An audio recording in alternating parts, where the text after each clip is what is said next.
नमस्कार मित्रांनो, शिवम माहिती कॉर्नर या यूट्यूब चॅनलमध्ये आपलं स्वागत आहे. आज आपण या व्हिडिओमध्ये महा-डी-बी-टी अंतर्गत ज्या योजना आहेत त्या योजनेचा फॉर्म भरल्यावर लॉटरी कधी लागते, तसेच लॉटरी लागल्यावर पूर्वसंमती कधी येते, आपण कोणकोणती कागदपत्रे अपलोड करायची आहेत, तसेच अवजारांची खरेदी कधी करायची, बिल अपलोड कधी करायचं, संपूर्ण प्रोसेस आपण या व्हिडिओमध्ये छोट्या 5 मिनिटांमध्ये सांगण्याचा प्रयत्न करणार आहोत. तसेच व्हिडिओच्या शेवटी मी 2 महत्त्वाच्या गोष्टी सांगणार आहेत, ज्या प्रत्येक शेतकऱ्याने पाळणे गरजेचे आहे, तरच आपल्याला अनुदानाचा लाभ हा भेटणार आहे. त्यासाठी व्हिडिओ शेवटपर्यंत पहा. चॅनलवरती नवीन असाल तर चॅनलला सबस्क्राईब करून ठेवा, जेणेकरून अशाच प्रकारचे नवनवीन व्हिडिओज तुम्हाला भेटत राहतील. चला तर मग व्हिडिओ सुरू करूयात. सगळ्यात आधी आपल्याला गुगलमध्ये यायचं आणि सर्च करायचं महा-डी-बी-टी फार्मर लॉगिन. त्याबरोबर एक पहिलीच वेबसाईट येईल, त्या वेबसाईटवर क्लिक करायचं. या वेबसाईटची डायरेक्ट लिंक खाली डिस्क्रिप्शन बॉक्समध्ये पण दिलेली आहे. तर इथं रजिस्ट्रेशन कसं करायचं आहे आपण आधी सांगितलेलं आहे. तर आपण डायरेक्ट लॉग इन करणार आहोत. त्यासाठी अर्जदार लॉग इन या ऑप्शनवर क्लिक करायचं. इथं लॉग इन करण्यासाठी आपल्याला 2 पर्याय दिलेले आहेत. एक वापरकर्ता ID आहे, एक आधार नंबर आहे. तर आपण वापरकर्ता ID हा पर्याय सिलेक्ट करून खाली आपण जो युजर नेम तयार केला होता तो युजर नेम टाकणार आहोत. तसंच खाली पासवर्ड टाकणार आहोत. पासवर्ड टाकल्याच्या नंतर एक खाली कॅप्चा दिलेला आहे बघा, तर तो कॅप्चा आहे तसा टाकून लॉग इन करा या ऑप्शनवर क्लिक करायचं. लॉग इन झाल्यावर आपल्याला अशा प्रकारचा डॅशबोर्ड दिसेल. जर आपली निवड झाली असेल तर आपल्याला अशा प्रकारचा मेसेज येईल की अभिनंदन, कृषी विभागाच्या ऑनलाईन सोडतीमध्ये आपली निवड झाली आहे. तर मित्रांनो, त्यासाठी आपल्याला खाली एक ओके म्हणून ऑप्शन आहे, त्या ओके या बटनावर क्लिक करायचं. ओके या बटनावर क्लिक करून घ्यायचं मित्रांनो. ओके केल्यानंतर आपल्याला नेमकं कोणत्या घटकासाठी निवड झाली आहे ते पाहण्यासाठी इथं भरपूर पर्याय दिलेले आहेत बघा. याच्यामध्ये मी अर्ज केलेल्या बाबी या पर्यायावर क्लिक करायचं. त्याच्यानंतर आपल्याला इथं भरपूर पर्याय दिसतील. याच्यामध्ये 2 नंबरचा एक पर्याय आहे बघा, छाननी अंतर्गत अर्ज या ऑप्शनवर क्लिक करायचं. आपण ज्या ज्या घटकासाठी अर्ज केले होते ते सगळे घटक आपल्याला इथं दाखवले जातील. तर माझी निवड ही ठिबक सिंचन, कृषी विभागाच्या सिंचन साधने आणि सुविधा या योजनेअंतर्गत ठिबक सिंचन या घटकासाठी निवड झाली आहे. तर हे कसं पाहायचं, तर ठिबक सिंचनच्या पुढे एक पर्याय दिलेला आहे बघा, विनर म्हणून एक ऑप्शन आला आहे. तर अर्जाची स्थिती ही विनर असली पाहिजे. ज्या घटकापुढे विनर हा पर्याय येईन त्या घटकासाठी आपली निवड झाली आहे असं समजायचं मित्रांनो. तर या आपल्याला हे पाहिल्यानंतर आपल्याला पुढचं काम काय करायचं, तर आपल्याला कागदपत्रे अपलोड करायचे आहेत. आपली जी वैयक्तिक कागदपत्रे आहेत, सुरुवातीला फक्त आपल्याला वैयक्तिक कागदपत्रे अपलोड करायची. त्यासाठी वैयक्तिक कागदपत्रे अपलोड करा या पर्यायावर क्लिक करायचं. कागदपत्रे अपलोड करा या पर्यायावरती क्लिक केल्याबरोबर आपल्याला इथं 2 ऑप्शन दिले आहेत, एक वैयक्तिक कागदपत्रे आणि एक बिल आणि देयक. म्हणजे आपल्याला सुरुवातीला निवड झाल्यानंतर फक्त वैयक्तिक कागदपत्रे अपलोड करायचे आहेत मित्रांनो.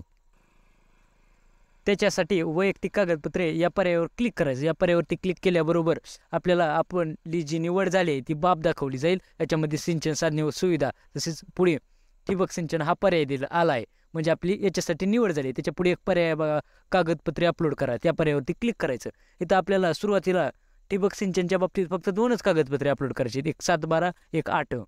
तर त्यासाठी सिलेक्ट डॉक्युमेंट या ऑप्शनवर क्लिक करून 8 हा या निवडायचा. 8 निवडल्यानंतर चूज फाईल या ऑप्शनवर क्लिक करून आपला जो 8 आहे कुठं ठेवला आहे तो 8 सिलेक्ट करायचा आणि अपलोड करून घ्यायचा मित्रांनो. सिंपल प्रोसेस आहे एकदम. तर मी अपलोड करून घेतो. अपलोड केल्यानंतर आपल्याला 7/12 अपलोड करायचं. त्यासाठी सिलेक्ट डॉक्युमेंटमध्ये 7/12 सिलेक्ट करायचा आणि चूज फाईल या ऑप्शनवर क्लिक करून आपला जो 7/12 आहे तो अपलोड करून घ्यायचा. तर एकदम व्यवस्थित डॉक्युमेंट अपलोड करायचे मित्रांनो. ही 2च डॉक्युमेंट सुरुवातीला अपलोड करायचे आहेत. त्याच्यानंतर अन्य कागदपत्रे जर आपल्याकडे असेल तर आधार कार्ड आणि बँक पासबुक. अन्य कागदपत्रे हा ऑप्शन सिलेक्ट करून आधार कार्ड आणि बँक पासबुक अपलोड करून घ्यायचं मित्रांनो. सुरुवातीला फक्त हे 4 डॉक्युमेंट अपलोड केले असेल तर बस होतात मित्रांनो. डॉक्युमेंट अपलोड केल्यानंतर खाली एक पर्याय दिलेला आहे बघा, जतन करा. तर त्या जतन करा या ऑप्शनवर क्लिक करायचं. जतन केल्यानंतर आपली जी कागदपत्रे आहेत ती अपलोड होणार आहेत मित्रांनो. हे आपलं पहिलं काम झालं आपली लॉटरी लागल्यानंतर. तसेच लॉटरी लागल्यानंतर आपण जेव्हा हे कागदपत्र अपलोड करतो त्यानंतर काही दिवसांनी आपल्याला पूर्वसंमती येते मित्रांनो.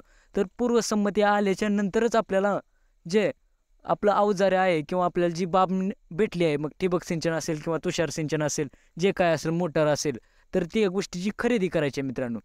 पूर्वसंमती आल्याशिवाय खरेदी करायची नाही. तर ती कसं पाहायचं पूर्वसंमती आली का, तर काही दिवसांनी नंतर लॉग इन करायचं आणि पूर्वसंमती पत्र या ऑप्शनवर क्लिक करायचं. या ऑप्शनवर क्लिक केल्याबरोबर आपल्याला जर आपल्या त्या बाबीसाठी पूर्वसंमती आली असेल तर इथं ती बाब दाखवली जाईल. इथं मला तुषार सिंचनसाठी आलेली आहे. तर पुढे एक डाउनलोड करा म्हणून ऑप्शन आहे बघा, त्याच्यावर क्लिक केल्याबरोबर आपल्याला अशा प्रकारची पूर्वसंमती दिसेल. ही पूर्वसंमती म्हणजेच आपल्याला शासनाकडून परवानगी भेटलेली आहे त्या वस्तू खरेदी करण्यासाठी, तर शेतकऱ्यांनी हे लक्षात ठेवायचं मित्रांनो की पूर्वसंमती आल्याशिवाय कोणीही खरेदी करायची नाही.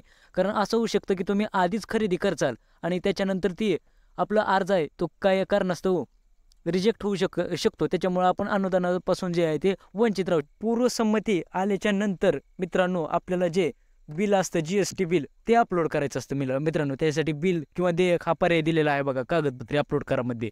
तर त्या पर्यायावरती क्लिक करून आपल्याला ते डॉक्युमेंट अपलोड करायचे. ते देखील आपण नेक्स्ट व्हिडिओमध्ये जेव्हा आपल्याला पूर्वसंमती येईल ठिबक सिंचनसाठी तेव्हा सांगणार आहोत मित्रांनो.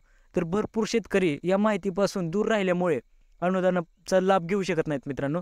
त्याच्यामुळे ही गोष्ट लक्षात ठेवायची.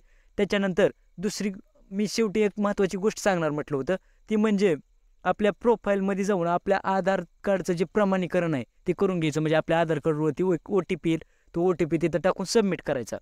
तर तो OTP टाकून जर आपलं आधार प्रमाणीकरण झालेलं असेल तरच आपले जे बँक खात्यात पैसे येणार आहेत DBTद्वारे, तर ते बँक खात्यात पैसे येणार आहेत मित्रांनो. DBT म्हणजे डायरेक्ट बेनिफिट ट्रान्सफर, म्हणजे हे पैसे शासनाकडून डायरेक्ट आपल्या आधार कार्ड ज्या बँकेत लिंक आहे त्या बँकेत डायरेक्ट पैसे येतात. त्याच्यामुळे आपलं जे आधार प्रमाणीकरण आहे ते सक्सेसफुली झालं असलं पाहिजे. तसेच आपलं पूर्वसंमतीशिवाय कोणीही खरेदी करायची नाही मित्रांनो. तर अशा प्रकारची एक महत्त्वाची माहिती होती. व्हिडिओ आवडला असेल तर लाईक करा, आपल्या मित्रांना शेअर करा. तसेच चॅनलवरती नवीन असाल तर चॅनलला सबस्क्राईब करा. धन्यवाद.